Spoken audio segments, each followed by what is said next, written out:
जिसे लेकर तटीय जिलों में भारी से बहुत ज्यादा भारी बारिश का अलर्ट जारी किया गया है। आंध्र प्रदेश और दक्षिण ओडिशा तटों के लिए रेड अलर्ट जारी किया गया है, तो प्रशासन हाई अलर्ट मोड में है। एसडीआरएफ और एनडीआरएफ टीमें तैनात हैं। चक्रवात के मद्देनजर एयर इंडिया और इंडिगो ने विजयवाड़ा और विशाखापट्टनम से आने जाने वाली सभी उड़ानें रद्द कर दी हैं, तो रेलवे ने 100 से ज्यादा ट्रेनों को रोक दिया है। तटीय गांवों से लोगों को निकाला जा रहा है।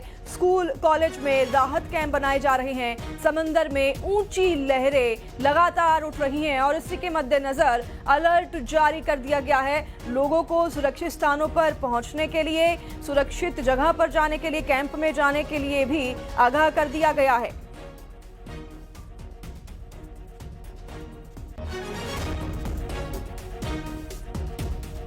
तो मोंथा लगातार बढ़ रहा है, बंगाल की खाड़ी की तरफ बढ़ रहा है। चक्रवात मोंथा खतरनाक रूप लगातार ले रहा है और आज शाम या रात तक ये आंध्र प्रदेश के काकीनाडा तट को पार कर सकता है। आईएमडी के मुताबिक इस दौरान हवा की रफ्तार 90 से 100 किलोमीटर प्रति घंटे के आसपास रह सकती है और इसे लेकर तटीय जिलों में भारी से बहुत ज्यादा भारी बारिश होने के अलर्ट जारी किए गए हैं। आंध्र प्रदेश और दक्षिण ओडिशा के तटों के लिए भी रेड अलर्ट जारी कर दिया गया है। प्रशासन हाई अलर्ट मोड पर है। एसडीआरएफ और एनडीआरएफ की टीमें तैनात कर दी गई हैं। तो चक्रवात के मद्देनजर एयर इंडिया और इंडिगो ने भी विजयवाड़ा और विशाखापट्टनम से आने जाने वाली सभी उड़ानें रद्द कर दी गई हैं। साथ ही रेलवे ने भी 100 से ज्यादा ट्रेनों को रोक दिया है।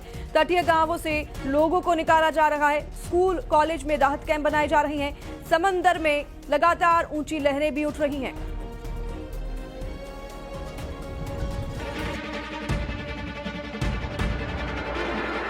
सावधान, चक्रवाती तूफान मोंथा 28 अक्टूबर की सुबह तक गंभीर चक्रवाती तूफान में तब्दील हो सकता है।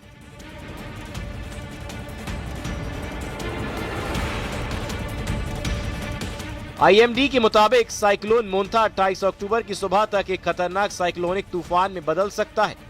आईएमडी ने आंध्र प्रदेश के कई तटीय जिलों के लिए रेड अलर्ट भी जारी कर दिया है। अनुमान है कि मंगलवार देर रात तक ये तूफान और मजबूत होकर एक गंभीर साइक्लोनिक तूफान में बदल सकता है। Intensity and impact of the cyclone depends on the speed. The less the speed, the more the impact. The more the speed, the less the impact.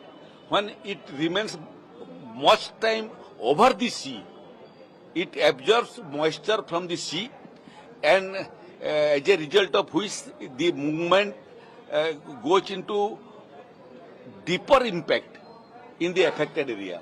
So taking into account the speed as on now, I think the impact will be less in all the states of Odisha, particularly the 8 districts. But we are prepared for the worst. All the preparations are ready. We appeal to the people through you not to be scared, not to panic, and abide by the advisory issued by the district administration from time to time, to cooperate with the district administration. भारतीय मौसम विज्ञान केंद्र की report के अनुसार दक्षिण पूर्वी बंगाल की खाड़ी के ऊपर बन रहे एक गहरे दबाव वाला क्षेत्र के 27 अक्टूबर तक एक चक्रवाती तूफान और 28 अक्टूबर तक एक गंभीर चक्रवाती तूफान में तब्दील होने की संभावना है। इस दौरान रायलसीमा, तमिलनाडु, केरल और माहे में 27-28 अक्टूबर को भारी बारिश हो सकती है। इधर तूफान को लेकर भारतीय तटरक्षक बल ने भी अपनी तैयारी पूरी कर ली है।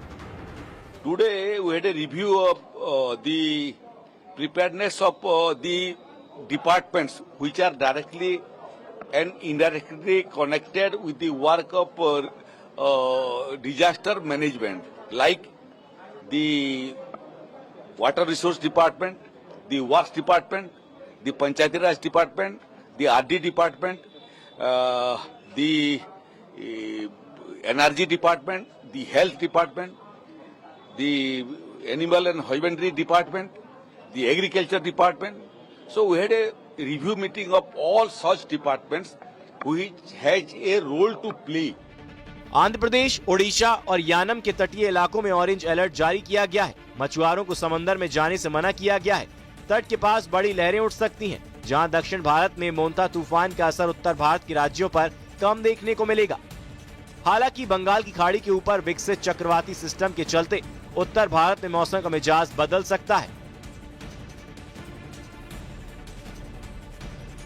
Bureau report, news 18।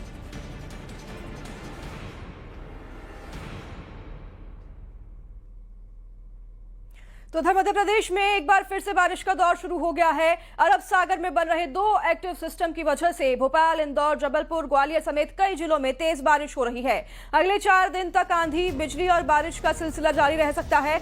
तो मौसम विभाग ने अगले 4 दिन तक तेज बारिश का अलर्ट जारी कर दिया गया है। तो ग्वालियर में भी रिमझिम बारिश का दौर लगातार जारी है। दिन रात में कुल 22 मिलीमीटर बारिश दर्ज की गई है। तो दिन का तापमान लुढ़ककर 23.4 डिग्री सेल्सियस पर पहुंच गया। तो वहीं 40 साल में ये सबसे ज्यादा ठंडा मौसम रहा है। अक्टूबर का दिन 30 अक्टूबर तक इसी तरह से बारिश रहेगी, बारिश का मौसम रहेगा और अक्टूबर का ये सबसे ज्यादा ठंडा दिन दर्ज किया गया है। बारिश से बिजली सप्लाई प्रभावित हो सकती है। तो सोमवार को 3000 शिकायत बिजली को लेकर विभाग में पहुंची भी है।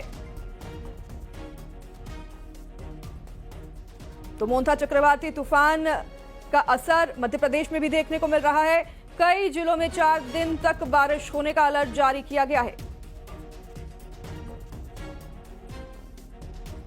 मानसून की बारिश लगातार अलग अलग इलाकों में हो रही है, जिससे कहीं ना कहीं मौसम सुहाना बना हुआ है, लेकिन सर्दी की दस्तक भी यहां पर हो चुकी है। लेकिन यही बारिश जो है वो किसानों के लिए परेशानी का सबब भी बनी हुई। राजधानी भोपाल में भी आप तस्वीरें देख सकते हैं कि सुबह से जो धुंध है वो लगातार यहां देखने को मिलती है। राजधानी भोपाल के बड़े तालाब की ये तस्वीरें आप देख पा रहे होंगे। मौसम बेहद सुहाना है और मौसम विभाग की माने तो आने वाले 4 से 5 दिन इसी तरह का मानसून जो है वो मौसम जो है वो रहने वाला है। पोस्ट मानसून की जो बारिश है वो लगातार होती रहेगी, क्योंकि 2 अलग अलग सिस्टम जो है वो मध्य प्रदेश में एक्टिव है, जिसके चलते न केवल ग्वालियर चंबल संभाग बल्कि मालवा, निवाड़ और नर्मदापुरम और भोपाल, उज्जैन, इंदौर तमाम जो इलाके हैं वहां पर लगातार बारिश देखने को मिल रही है और आने वाले समय में भी इसी तरह का मौसम जो है मध्य प्रदेश में रहने वाला है। हालांकि मौसम विभाग ये भी कह रहा है कि नवंबर का पहला सप्ताह जब होगा तो मध्य प्रदेश में कड़ाके की ठंड का सामना लोगों को करना पड़ेगा। लेकिन लगातार जो बेमौसम बारिश हो रही है, जो पोस्ट मानसून बारिश हो रही है, वो किसानों के लिए